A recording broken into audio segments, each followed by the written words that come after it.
Today on the show, should you tell your crush you like them even if you're pretty sure they don't like you back? We live in a society where no one can afford a house, but people are buying Taylor Swift tickets for $1,000. We're going to talk about both of those things today. Yeah, makes sense. And there's something easy you can start doing to add years to your life right now. Let's talk about it. All this and more on episode 27 of the Blimey Cow podcast. Take out a mortgage for Taylor Swift tickets. Hey everyone, welcome again to the Blimey Cow podcast. Every Friday we try to make the world a little less messy. My name is Josh. And I'm Jordan. Thanks to our supporters at supportblimeycow.com for making this show possible. If you've ever thought about becoming a supporter, now is a great time to do it because, Josh, we have some awesome things in the works for the new year, but more on that very soon. This week's question is, would you rather eat 2 dozen eggs a day or 2 loaves of bread a day? This was a question I came up with this morning. It's a great question. Why, Jordan? Because eating 2 dozen eggs a day, questionable. Like, eggs are extremely healthy for you, but eating 2 dozen a day, we're kind of borderline, like this is, but eating 2 loaves of bread a day, definitely not good for you. To eat that many loaves so it's a toss-up. I know what I'm going to pick here, Me but too. We'll talk about it next week. The Clips channel, check it out. It's an amazing channel where it's everything that you love about the podcast, but without the time commitment, and we have over 600 subs, youtube.com/@BlimeyCowClips, and you can watch all the clips that you ever wanted to. All right, let's get to the top stories. Josh, I had the, nieces and nephews over on Sarah's side. So I show them Google Earth, okay? They have never seen this before. So, you've got the globe and you can zoom into their house, anywhere.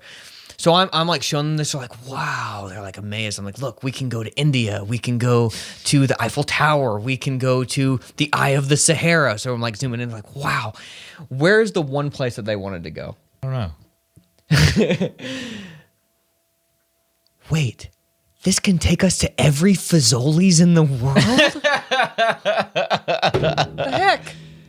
So I type in Fazoli's, lights up every Fazoli's. You ever been to Fazoli's? One time with her. One time. She loves Fazoli's. For her birthday, she was like, Jordan, for my birthday, I want you to take me to Fazoli's. Oh, that's so sweet. Are you gonna do it? We already went as a family. Oh, okay, all right. So I got the lasagna. Okay. Okay. I would highly suggest it. Is it good? Like, Yeah, I know it's great. It's amazing. The Okay. lasagna was amazing. I mean, but like, can you order something there that's not gonna make you feel terrible? No, Do they have salads? I don't know. You don't even want to eat the salad there. I know, either, that's always because the thing.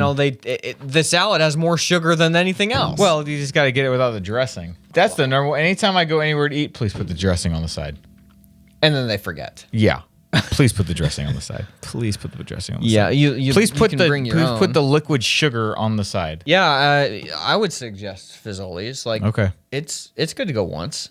Yeah. But you've been once. What'd you get? Remember? It was so long ago. The lasagna was so good. Like, it was actually good. So that's why I remember. I'm sure I got a breadstick or a pizza or something. Who knows what I did? For people who don't know what Fazoli's is, it's kind of like the Italian McDonald's. It's Italian fast food. What's your story? All right. My top story is that I am getting ready this very weekend for a half marathon. That's right, Josh. Okay. So this is going to be my 3rd half marathon.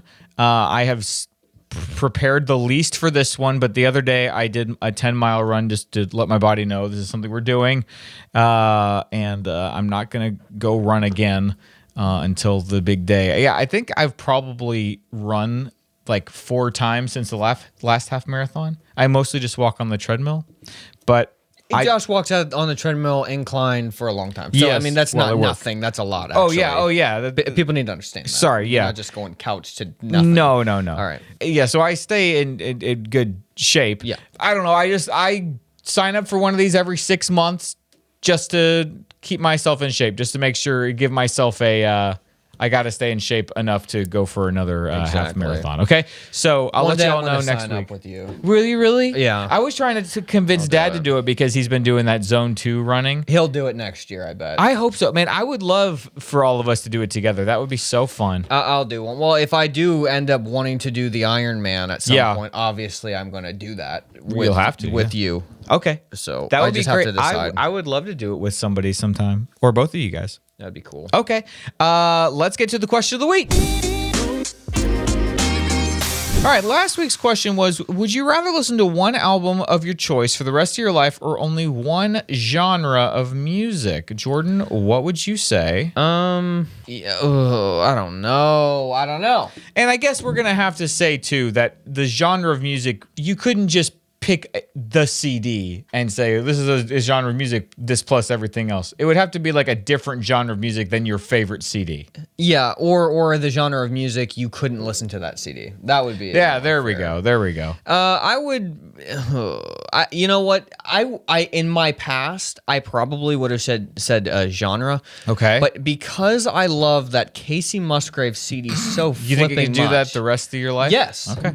I honestly believe that I could listen to that every day for the rest of my life and be totally content. Okay. I don't think there's a CD that I love enough to listen to it for the rest of my life and not get to listen to anything else. So I would pick a genre of music that was something maybe that wasn't the best thing ever over listening to the same CD over and over again. Yeah. This was pretty lopsided. 93% of people said one genre of music versus 6% that said one album of my choice for the rest of my life. Thank you to those who voted in the supportblimeycow.com poll. Thank you. I'm in the 6%er with them. Yeah, you are. You ready for Christian meme review? Oh, wait, no. say this week's question. Yeah, this week's question. Would you rather eat 24 eggs every day or 2 loaves of bread a day every day? Let's see what they say. Is it going to be 6% again? I'm curious. No, it's not. This is going to be more even than you think. I think it probably will be.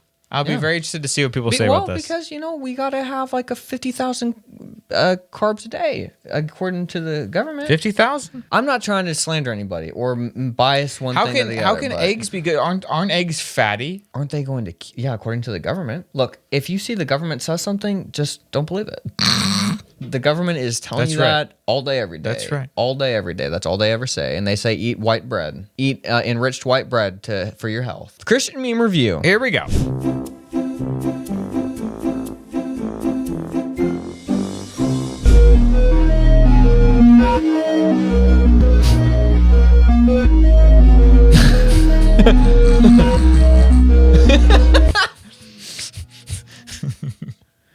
Mine has to do with the devil, too. Oh, really?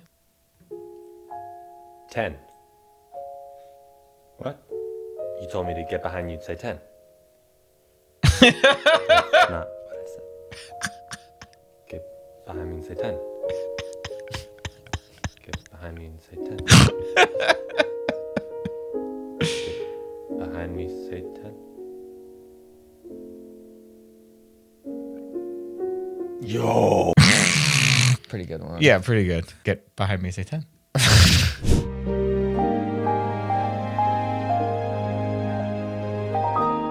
Dear Jordan and Josh, is there any benefit to telling someone that you like them when they probably don't think of you the same way?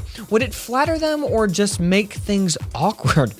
There's a guy I've known all my life who I have a lot of respect and admiration for. We see each other on occasion with our families, we're buddies, and we have a good time when we're together. I've dated people before, and so has he. But now we're both young, single adults. I've never gotten the sense that he sees me as anything more than the friends that we are. So I can't decide if I should keep my feelings to myself. I've wondered if admitting how I feel could cause him to consider me in a new light, even if not at first. But is this even realistic?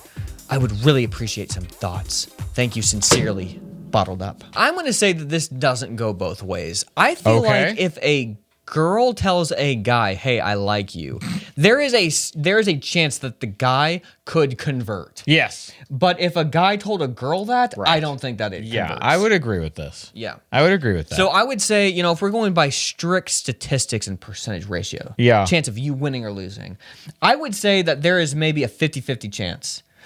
And even if you guys are good friends, you know each other for a long time, even if you say that, I don't think that it's going to affect the guy if he doesn't like her, as much as it would affect the If the guy liked the girl, that would crush him. Right. I think that everything would be okay. It would be, and they would move on. Yeah. So I say do it. Yeah, that's what I was gonna say too. Growing up, as soon as I got to the point where I was like, all right, I could take or leave this crush. Yeah. Then I would tell them. I'd be like, yeah, I kind of have a thing for you. Yeah. And I would always do it right at that moment if they said, "Oh, well, I actually like you too," I could swing back. But if they said, "Oh, no," then I was already over it enough that it was like, whatever. Yeah. I've moved on. Right. Happy to make this work if you want to, but not going to be crushed if you don't. Never worked out. They were always just like, I remember one time I told a girl and she just went, "Whoa." And that was it. We never talked about it again to this day. And that was the only response? Yeah. It was over hilarious. AIM. I told her and she just goes, "Whoa." And then the conversation completely shifted. That was it. I don't. Conversation I ended? know we still were friends after. But did I've that seen her in the conversation- last year. But did the conversation end? I think so. Oh, it was just whoa, and the conversation was over. And I might have like added some more context, and she was just like, "Okay," or something. I don't know. Interesting. Wow. I'll never forget that. Whoa. Whoa. Whoa. I don't think it does any harm. No, I mean, no. it's just, if he wants to be weird about it, you're just being honest. And yeah, and then I feel like a guy, if he's being a little weird about it, for a girl, I think that you can smooth this over. Like, the guy just needs a little bit of help to be like, okay, this is a little awkward, but if you just act normal, it'll be fine. Again, if it was the other way around, and the guy liked the girl and she said no, then it's kind of a lost cause. Like, the guy's gonna have a freaking meltdown. It's gonna not work. I wouldn't say anything. Yeah. No, for this instance, Whoa. she should. I'm saying if it was a guy who wrote in asking about a girl, he'd don't- just, whoa. don't- No, yeah, don't do no. it. Don't do it. Yeah, You're all right, always going to so- remember whatever she said. Thankfully, in my Yes. case, it was just something funny. Whoa. Whoa. How did she spell it? WHOA? Yeah, I think so. It mattered back then. How was it spelled? What was the capitalization? Yeah, that's like? right. Was there a ... That's right. Rank you very much. Rank you very much. Top 5 songs of all time. This was, again, Josh, we're talking all time. Yeah. This isn't just now. This This isn't like, when yeah. am I going to play the rest of my life? This is eras. This is what has influenced my life. I just went with gut instinct. Every time I was like, I don't know if that really. I was like, no, but why is that the song that came to my head? Exactly. Why is that the one that came to my head? Yes, that's how I did it. too. I found a website that will like look at your stats on Spotify, so I corroborated what I was doing. What I was did like, it yeah, say? this is about right. No, what I picked. In fact, there were some songs I didn't think about that I was like, oh, this is Wow. one of my top songs, so I guess this is. Yeah, it is. How See, could I have wanted not to do included it? that, and I couldn't figure out how to do it. So I just said, I just went off. I don't know how you do it with Apple Music, but on Spotify it's you pretty easy. What is your number 5? Okay, on my list, I've got it here. I have got "Rillin" by Andy McKee. Oh, One of the songs that inspired me the most to play guitar. is that? How do you remember that? How do you possibly remember that? Because that was the song. They all kind of sounded No, because that was the similar. best one. Yeah. Clearly. Yeah, it's still We're holds gonna up, man. we're gonna It's see so good. how much I can get away with playing in this episode without getting a copyright thing. You don't need to play much of that for it to be. That's true. impactful. That is correct. If you follow Jordan's music over the years, as soon as you see this Andy McKee, you'll be like, oh, okay, Yeah. now this all makes sense. He was like the first acoustic guitar instrumentalist type of person who was really putting stuff on YouTube, and he started He everything just for a blew lot up. of He people. blew up. He was my inspiration to learn to play. All right, my number 5 is "Life Is Beautiful" by Ryan Adams and the Cardinals. That came out right at the time that the internet really started to become something. Yeah. I still remember those grainy music videos that Yeah. were like so awesome. Yeah. You know? They're like loading on QuickTime from the website. Yeah. Yeah. My number 4 is "Our World Is Gray" by Us Eddie Spurn. Is That's my number 4 too.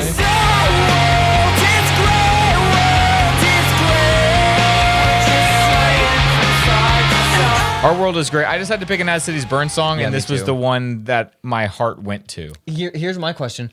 What was the first one that you chose and you said, no, I need to do "Our World Is Gray"? You want me to tell you mine? The first one off the first album. Thus from my lips, by yours, my sin is purged. And then I just thought, no, I got to go with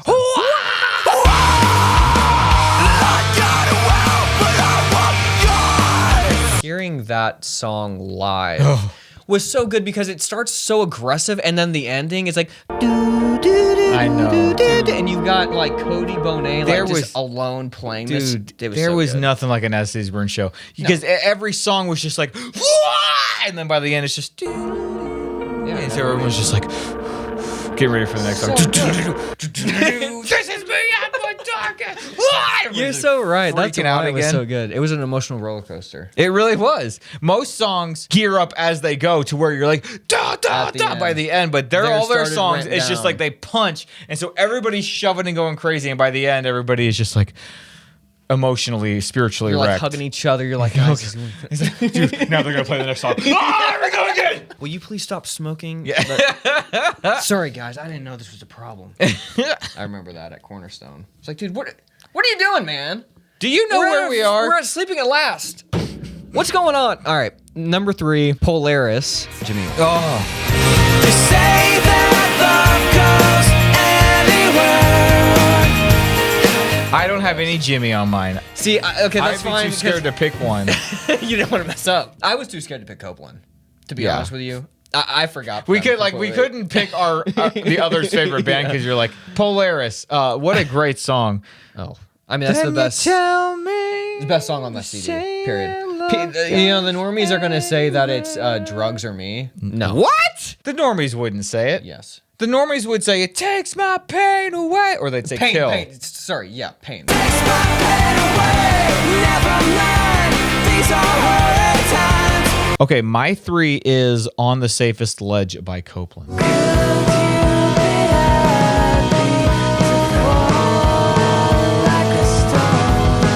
Speaking of It Gave Me Hope, that song will give you hope. Could you be happy now with the wind in your hair and your arms open wide and your feet going nowhere?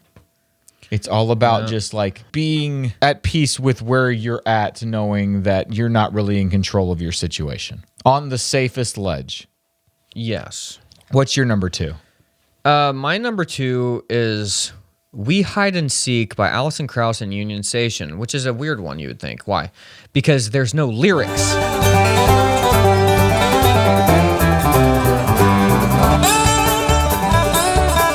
It's just dobro instrumental with like they're just playing and it's so good. Okay. I'll have to look this one up. I don't that know. live album, and I'm talking about the live album. It is so it's like better than their CDs. Like the live literally sounds better, and it's because it's bluegrass, and so it sounds better live. And it was recorded so well, too. It sounds so clean. My number 2 is Snowbirds and Townies by Further Seems Forever.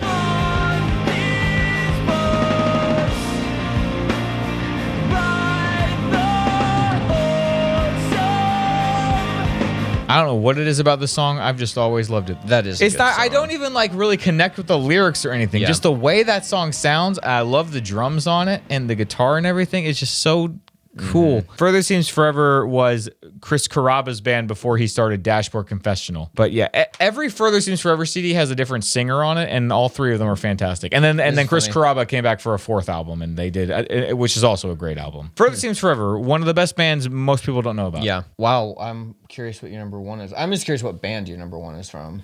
Mine is Jeff Martin and Steve Padden and The First Joke and Other Matters. Forest. Oh yes.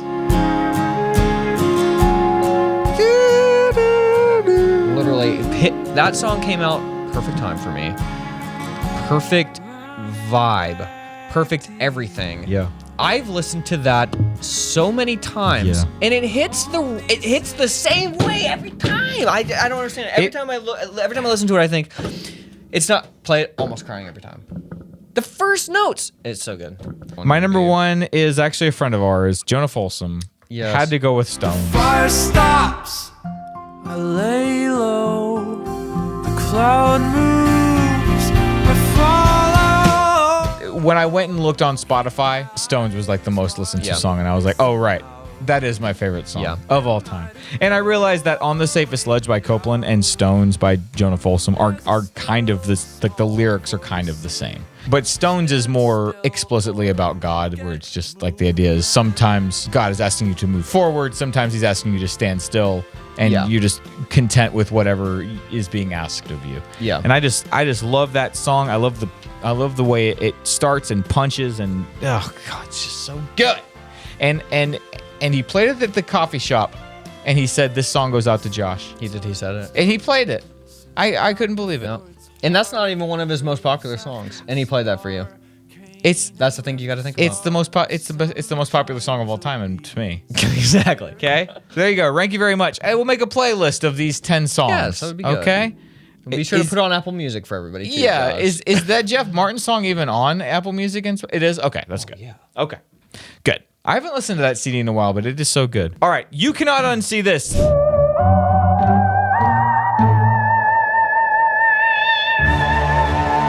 Admittedly, Jordan, don't really have a segment for it, but I'm also not sure if it justifies a new segment. Just throw it in the, you cannot unsee this. You can't unsee this. Maybe if people like this, we will go about debunking Dear Abby articles. Oh, okay. You know Dear Abby? Yeah. It's like messages, but wrong. I came across a Dear Abby column that I don't think I agree with the advice. So I'm going to read you the question that was asked and then Dear Abby's response. You ready for this? Okay. Dear Abby, a very good friend and neighbor sold a Taylor Swift ticket to my 15-year-old daughter for $900. I'm just going to stop right there for a second. A friend and neighbor Sold a 15-year-old a ticket for All right. $900. Okay. Can you imagine buying anything for $900 As a 15-year-old? as a 15-year-old? What does that even mean? I mean, like, even like a computer or something would be like this, like, holy cow. I should mention my daughter would have given her right arm for the chance to go to the show, clearly. The original ticket was purchased for $300. Initially, my friend wanted to sell it for $1,000, but she offered a discount because my daughter's 16th birthday was coming up. That's a true friend. I can appreciate the value of the hottest ticket in town, that it comes with an inflated price tag. However, from my point of view, it was merely a transaction meant for my friend to make a handsome profit off of my kid. I'm extremely disappointed at the price gouging, and now I think of the woman differently. I have been avoiding her because she will likely become defensive. Am I wrong in thinking her actions were not that of a good friend at all? Signed, feeling swindled in the West. This lady has nobody to blame but herself. How are you raising a 15-year-old who would spend $900 on a Taylor Swift I mean, I imagine nosebleed ticket? It doesn't make sense. I mean, this is mom and dad's money, right? I'm guessing. Exactly. Do you remember asking for anything as a kid? Anything? No. I think this mom is mad because she felt guilty enough to actually spend the money on this ticket, and now she's having buyer's remorse. She's like, I can't believe I spent that.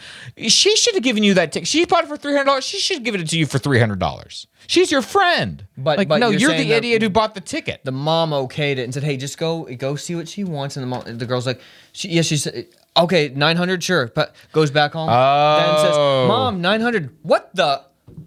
And you paid her? You paid her $900? See, this is rich people problems. Yeah, that's what this seems like. Did she Venmo the money? Like, I guess that the daughter must have access to the mom's Venmo or something, and just paid for it. The mom said whatever. And the mom could not even imagine that the friend neighbor said 900. But now she can't. She's not going to backtrack because her daughter will be crushed. Well, no, and she can't backtrack because the neighbor is not going to give the money back. Right. And it's Venmo. What are you going to? No, I'm not going to give it back. Now you do something with it. This is exactly what happened. Yeah. We figured this out. Okay, so now, Dear Abby says, because your neighbor sold the ticket to your daughter at 3 times what she paid for it, I would have to agree. She acted more like a ticket broker than a good friend. I see no reason why you should cut her off completely, but now you know she's a shark when it comes to business, so keep your eyes open. On the upside, your daughter got to live her dream that night, and many of the fans who saw Taylor Swift in action have said it was the best show of their lives. Totally worth $900. So this is Dear Abby's take. This is how she 100% lives her life. Okay, so I had one bad interaction with somebody. Okay, let me segment that one little thing, $900 price gouging, and we will just accept that that's a flaw, that you are a shark with price gouging. Now, the rest of your life, completely unrelated to anything that you've done in that scenario, in that category. So now I'm just going to be your friend. No, like, that's the dumbest advice. That's how people get attacked. That's how people get in cars and get stolen, because they just start trusting people. Because, like, well, you did this one violent thing one time, but that doesn't mean that when this other stuff happens that you're a bad person. That's the dumbest thing I've ever heard in my life. I mean, I agree with the sentiment of what you're saying. But I don't think that this woman actually, like, she's a shark when it comes to business. I don't think she did any. Nobody did any No. Nobody on their end did anything wrong. Yeah, that's what I'm saying. I'm saying if we're taking it at face Right. value, what the lying mom is saying, Yeah. then dear Abby can just take it as it is. She's not going to she's not going to read into these questions too much. I don't think, because she's Right. scared about her reputation. She's just it's one moving on. Let's move on to the next question. But Not here, like you with messages. No, You'll just we're going to for days. psychoanalyze. Yeah, but but given the information, dear Abby tried the best that she could and failed miserably. Yeah. But yeah, no, we're definitely right about what happened. Yeah, that's what the happened. mom said whatever she wants. Mom agreed to a thing. How much? Okay, She's gonna maybe 400. 500. Okay. Sure. $900. Oh, mom, but she gave me a discount. It was gonna be 1,000. Exactly. That's how she manipulated the girl. Oh, I see. So that was the discount, huh? The discount should have been $600. You should have gotten it for free. She should have given it to you for free. Yep. Now the problem is your daughter has access to your Venmo and thought that you raised her to think that it was okay to spend that much on if it. Yeah. my child had something that they had bought for $300 and someone was willing to buy it for 1,000, Yeah. what am I sell it for $1,000? That just makes sense. Yeah. If you're willing to buy it. And then if he says, you know what, I'll sell it to you a little cheaper because you're my friend. Well, that's nice. That was nice of you to consider that. I don't think that this dude had much I don't. I mean, do you think he was actually trying to be helpful, or was he trying to? Are people really selling tickets for more than $1,000? I mean, I've heard that these Taylor Swift secondhand tickets are going for $1,000+. I don't know. So she could have probably gotten more. Yeah. Well, that's nice. I don't know. Weird It's just situation. absolutely Dear Abby, insane. that was the worst advice I'd ever heard. That's just so dumb. All right, good news, bad news. Here we go. Saving money to buy a house, your dollar goes half as far as it did at the end of 2020. New data shows. Half as far in every situation. When it comes to buying a house. Yeah. A tough market for home buyers keeps getting tougher as a combination of rising prices and climbing mortgage rates makes it even harder to afford a home. Now, Jordan, this is something we've talked about on the podcast before, but heck if it's not a just everyday reality for the party people. In spite of these challenges, people are still buying homes somehow. Yeah. About 4 million are on track to sell this year, but to a shocking extent, rising mortgage rates and the shortage of homes for sale, which feeds rising prices and bidding wars, has weakened their financial position. Now, listen to this, because I had not really thought about this. In many cases, people who already own their homes and are paying mortgage rates in the 3 to 4% don't want to sell a home and then buy a new one because the mortgage rates are so high now. So the mortgage rates rising is also making the prices go higher, and the interest rate is higher. So people who are buying houses there are fewer available, and then they're having to get them for a higher. What is interest rate at right now? It's like 7 or 8%. Wow, isn't that crazy? When we got our house in 2014, it was it was like 3.5-4% or something. I don't remember. Yeah, crazy, man. But I know that there was a time when it was in the 90s when it was a lot higher. It was 15, right? I just can't even imagine How does it go back down? It has to crash to go back down. I mean, they control when it comes up and down, right? Right. So I think it just has to collapse kind of outside of their control and then reset. I guess we've just lived through a long period of this. People just thought this was normal to be so low for so long. Yeah. It says that the median sale price for a single family home, what do you think the number is? The median price for a single family home. So a home like our house or your house. Oh, for the entire country? Yeah. $300,000.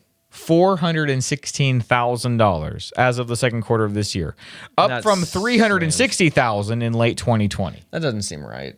I look at the market a lot in Nashville. For a single family home, the average is over $400,000. That seems outrageous. I mean, yeah, but there'll be other there's more high end places. Like if you go out to Brentwood, that's true. Franklin, the houses are going to be worth more.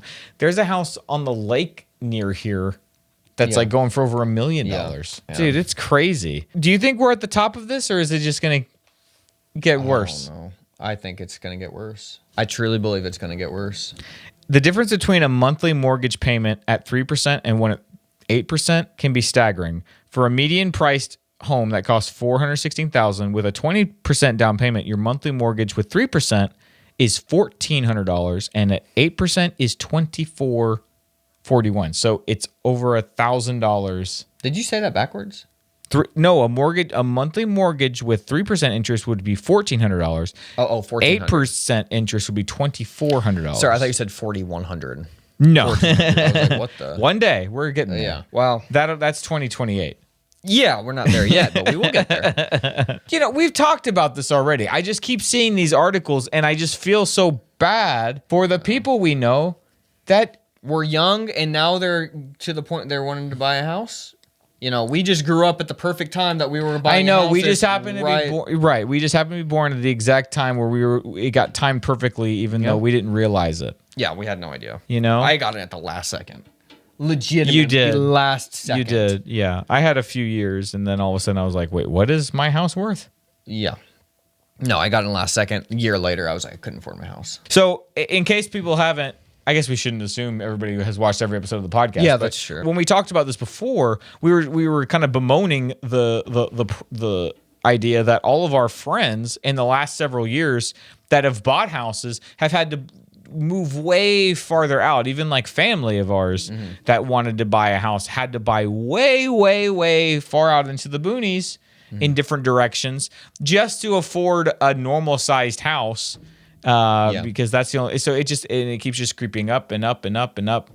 And it's difficult because some people don't want to live farther out for distance reasons, but also because generally when you buy houses further out, you have more land. And when you have more land, you have to spend money upkeeping the land. You have to spend more time upkeeping the land. Land's not always a good thing for everybody. Right. You've got to, you've got the land, you got to want it. You got to want it. That's a commitment. When's the impending collapse? Yeah, it's not even on just this topic, but just is, I don't know, but also it's like if we're just anticipating there's going to be a collapse all the time, just like the price of gold. Gold's going to go up.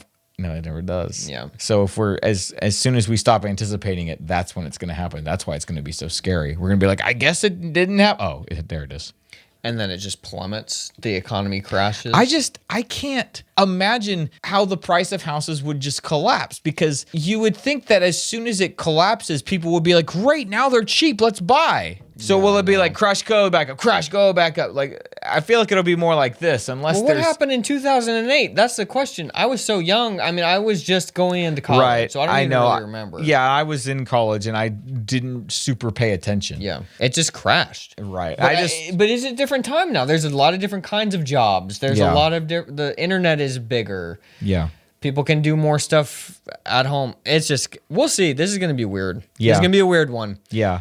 It's always like, will it follow the same cycles as it has throughout history? Or are we kind of in a different sort of time, like a post-COVID time when there really is a lot of migration in different directions? Yeah, that's what that is kind of putting pressure on the price of houses. And then also, there's a lot of different ways to have income and have money and stuff, but it's like if they keep inflating the currency and they keep doing these things. Look, out of morbid curiosity, I want to know what happens if the whole thing just burns. I just want to know, how would people respond? What would people's morals change to? Yeah. Where is their importance lying? Is it as much in technology in their phones, or does it shift more to their families? Yeah. I just want to know that. I want to know, do normal people think about this stuff ever? Because I think about it all the time. Yeah. So like if it were to happen one day, it would be freaky, but at the same time I'd be like, okay, I have considered what I would do here. Yeah. For the average person, do they think about this stuff? Right. Or like, have you ever thought, hey, what if one day your money's not worth anything anymore? Yeah. Or it's hard to find food? Yeah. What are you going to do? Because I've thought about it at least. I'm not saying I've got it all sorted out, but I've at least considered the possibility. Right. But just the way, you just watch normal people and you're like, dude, the way you're living your life makes me think you've never... Mm-hmm. I live with a watchful eye. Mm-hmm. I don't trust much. Yep. All right. Deep thoughts. Here we go.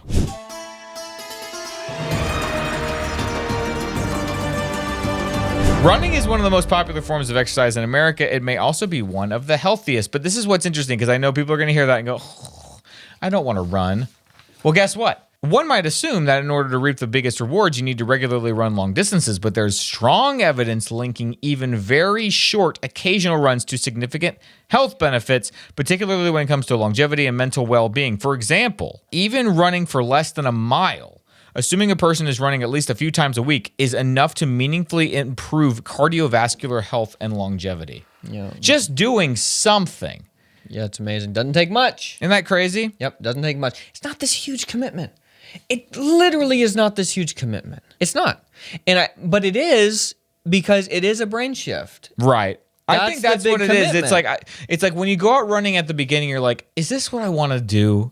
Because you feel like, Or is this who I am? yeah, do I want to commit to being the kind of person who goes out and does this? I'm tired right now. And I'm saying that to make fun. I've done that many times over the years. Thought, you know what? I don't want. Maybe I'll just walk. Maybe I'll just do this. Which walking is fine. Walking is great. Yeah, but this is talking more specifically about short runs. I just never Getting the heart rate up. Right. I had never seen an article that talked specifically about, hey, even just going out for like 15 minutes, going out for less than a mile. Yeah.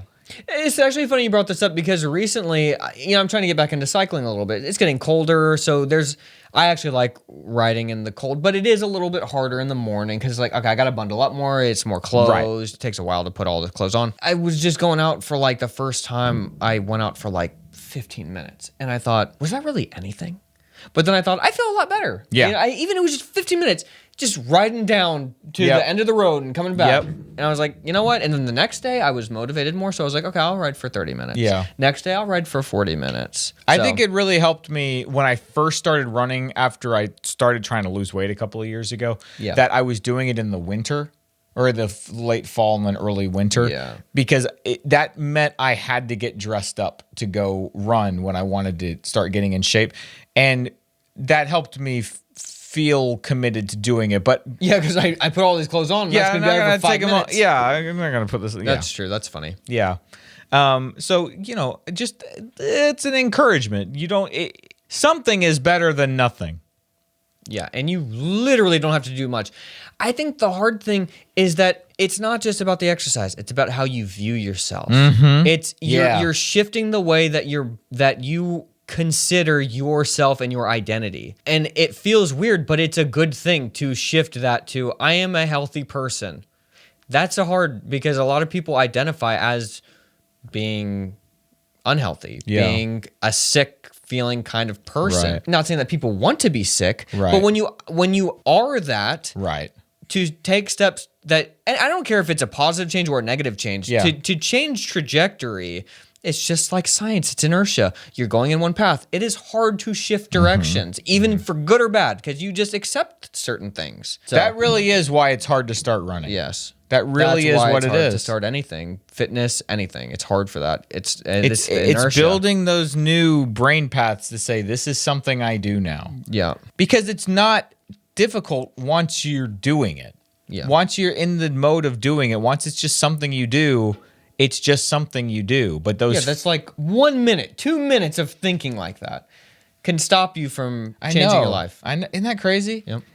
It's And I've crazy. been there. I know exactly how that feels. Like being like, man, I don't want to do this. It's been half a mile. I'm already tired. I'll finish this and I'm not doing it anymore. Yeah. All right. So there you go. A little encouragement. It gave me hope. Here we go. All right. What you got for It Gave Me Hope this week, Jordan? Well, you know what? I'm just going to I'll say a couple things. So my first one, obviously, I'm trying to learn French. I've talked about this before. As kind of weird as Google can be sometimes, they've made some great products. Google Translate's one of them.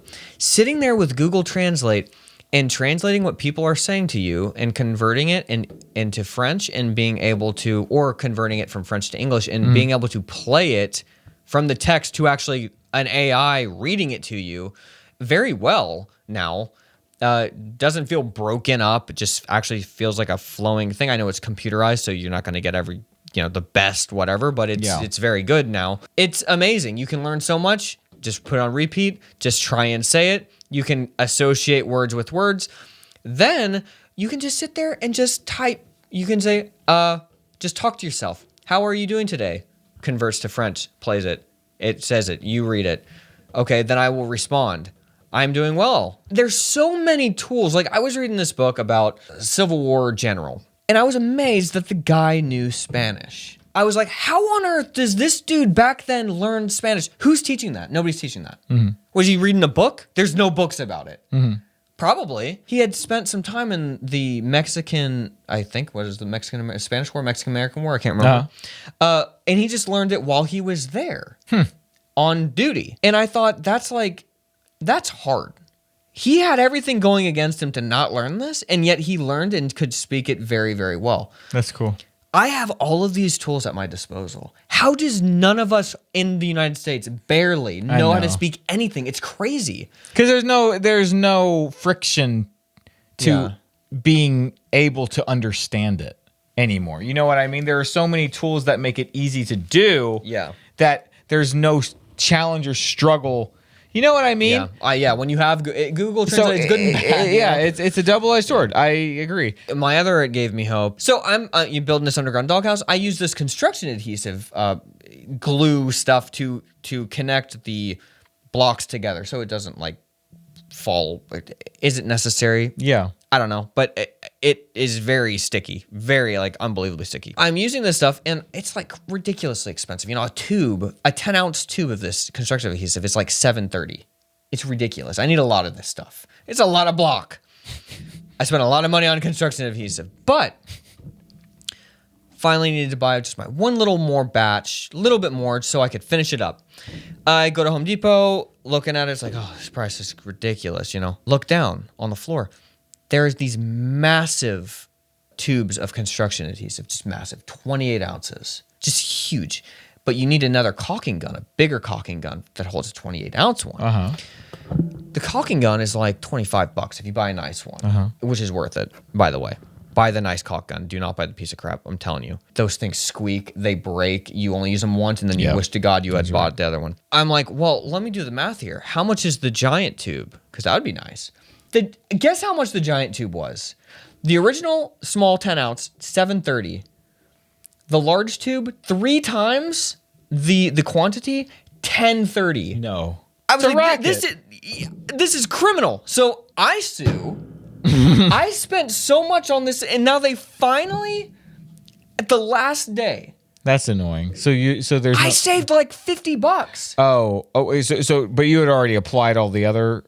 I had already bought all the other stuff. So I literally saved probably like $40 of this. And so what I did was I was like, look, I'm just, with the money that I'm saving, I'm going to buy at the $25 caulk gun, and I'm still going to save $20. Right.